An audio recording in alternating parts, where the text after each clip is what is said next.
আরজিকর হাসপাতালে মহিলা চিকিৎসকের ওপর ধর্ষণ খুনের ঘটনা আজকে কোথাও গিয়ে নড়িয়ে দিয়েছে গোটা রাজ্যকে। আমরা দেখেছি নানা রকম প্রতিবাদ, আজও যে প্রতিবাদ চলছে, সমাজের নানা প্রান্তের মানুষ প্রতিবাদে নেমেছেন, রাস্তায় নেমেছেন, গর্জে উঠেছেন, বিচার চেয়েছেন। কিন্তু একই সাথে এই ঘটনা কোথাও গিয়ে যেন প্রশ্ন তুলে দিয়েছে মহিলাদের নিরাপত্তার দিকে, প্রশ্ন তুলে দিয়েছে মেয়েদের নিরাপত্তার দিকে, এবং সেই নিরাপত্তাহীনতায় ভুগছে কিন্তু অভিভাবকেরা, মা বাবারা, মেয়েদের মা বাবারা। তারা কিন্তু কোথাও গিয়ে আশা করছেন, আশঙ্কায় রয়েছেন যে আমার মেয়ে নেক্সট টার্গেট নয়। তো আজকে সেই সব অভিভাবকদের সঙ্গে কথা বলবো এবং একই সাথে মেয়েদের সঙ্গে কথা বলবো, শুনবো তারা কি বলছেন। ভয়টা তো একটা অবশ্যই সেখানে কাজ করছে, তবে এটা জেনেও ভালো লাগছে যে আজকে পুরো সারা দেশের লোক আজকে এইটার সঙ্গে এটা প্রোটেস্ট করেছে। এরকম তো অনেক ঘটনা হয়েছে যেগুলো আমরা কোনো জানতেও পারিনি, বা সেগুলো চেপে গেছে, বা যে কোনো কারণেই হোক সেটা আমরা জানতে পারিনি, আমাদের কানে আসেনি। কিন্তু এটা ভেবে ভালো লাগছে যে আজকে মানুষ অনেকটা সচেতন হয়েছে। যেটা আমার বক্তব্য হচ্ছে, এরা যদি এখন এটা দেখে শেখে, এই জেনারেশন, যে আমাদের আরও বেশি কশাস থাকতে হবে সব কিছুতেই। ওরা যথেষ্টই কশাস, কিন্তু তাও বিপদ তো কখনো কারুরকে বলে আসে না। হ্যাঁ, তো বাবা মা এখন বেরোনোর আগে বারবার বলছে রাস্তায় চোখ কান খোলা রাখতে, একা না বেরোতে, রাত্রে না বেরোতে, স্পেশালি যত কাজ আছে দিনের মধ্যে শেষ করে ফেলতে। তো এই জিনিসগুলো এখন বাবা মাকেও ভয় দিচ্ছে। এখন আমরাও রাস্তায় বেরোতে ভয় পাচ্ছি, কাজ করতে একা ভয় পাচ্ছি, শুনশান রাস্তায় একা হাঁটতে ভয় করছে। তো এই জিনিসগুলো এখন ট্রিগার করছে মানুষজনকে। এবং আমি একজন মা হিসেবে বলবো, আমার সত্যি মেয়ে আছে, আমার মেয়ের 11 বছর বয়স, আমার মেয়ে স্কুলে যায়, আমি ভরসা পাই না। আমার মেয়ে স্কুল থেকে যখন ফেরে, তার মেড আছে, বাট স্টিল প্রত্যেকটা মুহূর্তে আমাকে আপডেট নিতে হয়, ড্রাইভারের সাথে কথা বলতে হয়। সবসময় আরও বেশি মনে হয় যেন ভয় হচ্ছে, মেয়ে চোখের আড়াল হয়ে গেলে মনে হয় যেন কিছু বিপদ ঘটে গেল। কারণ আমরা কিন্তু আজকের দিনে দাঁড়িয়ে কেউ সেফ নই।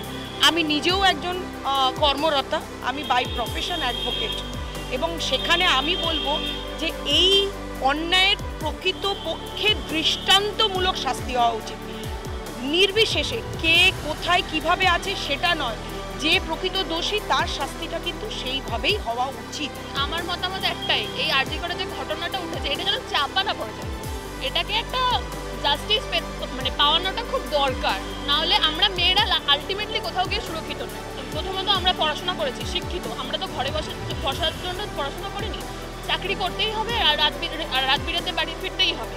অবভিয়াসলি মা বাবার টেনশন তো থাকবেই, আর আমি এমনিতেও রাত্রিবেলায় বাড়ি ফিরি, তো অলওয়েজ তারা কল করতে থাকে, কোথায় কোথায়, টেনশন দিয়ে ভুগতে থাকে। এটা নিয়ে আমরা সত্যি একটা কি বলবো, সবাই টেনশন, এটার মধ্যে এই ঘটনাটা হওয়ার পর থেকে আরও বেশি যেন মানুষের মধ্যে ভয় কাজ করছে।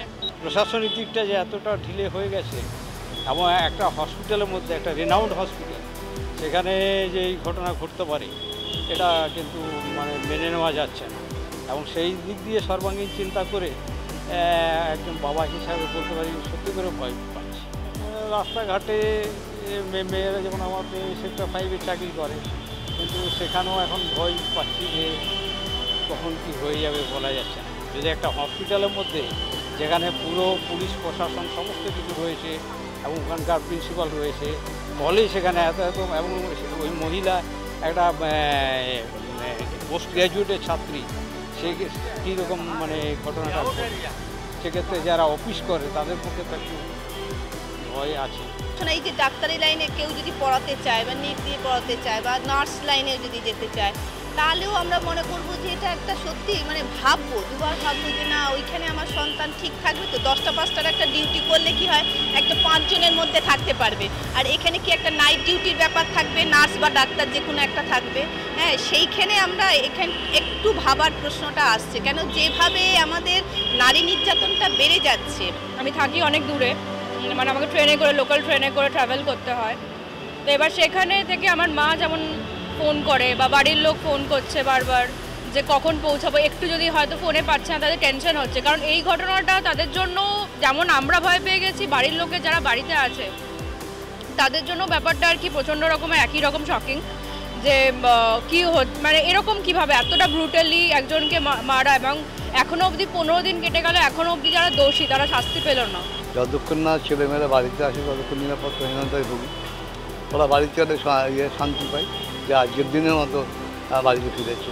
এরকম পরিস্থিতি পশ্চিমবাংলার এখন এরকম পরিস্থিতি যে রোজ চিন্তা করতে হয় ছেলে কখন বাড়ি ফিরবে, মেয়ে কখন বাড়ি ফিরবে, তাই না? সেই পরিস্থিতির মধ্যে আমরা আছি। প্রতিবাদ দিকে দিকে হচ্ছে, আমরা প্রতিবাদ করছি।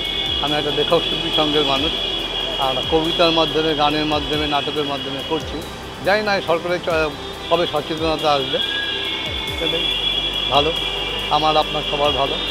পশ্চিমবাংলাতে এরকম না, রবীন্দ্রনাথের দেশ এরকম না, বিবেকানন্দের দেশ এরকম না, সুকান্ত ভট্টাচার্যের দেশ এরকম হতে পারে না। আমাদের সংস্কৃতি, আমাদের কৃষ্টি আলাদা, আমরা সেটাই ফিরে যেতে চাই।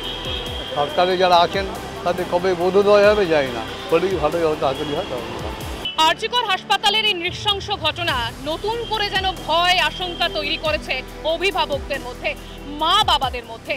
প্রত্যেকের মনেই যেন সেই আশঙ্কাটা কাজ করছে যে মেয়ে তো আজ পড়াশোনার তাগিদে, কাজের তাগিদে রাস্তায় বেরোচ্ছে, কিন্তু সুস্থভাবে মেয়ে বাড়ি ফিরবে তো? ঠিক সেই কথাগুলোই আপনাদের সামনে তুলে ধরলাম। দেখলেন বহু মানুষের সঙ্গে আমরা কথা বললাম এবং তাদের মধ্যেও কিন্তু সেই আশঙ্কাটাই কাজ করছে, সেই ভয়টাই কাজ করছে। কিন্তু সেই সব ভয়কে জয় করে আমরা কিন্তু বিচারের দাবিতে প্রতিবাদে নামছি, রাস্তায় নামছি এবং আজও শহরের নানা কোনা কোনা থেকে সেই একটা স্লোগানই ভেসে আসছে, উই ওয়ান্ট জাস্টিস। ক্যামেরা চিরঞ্জিতের সাথে Riya report, S news. We want justice! We want justice! We want justice! We want justice!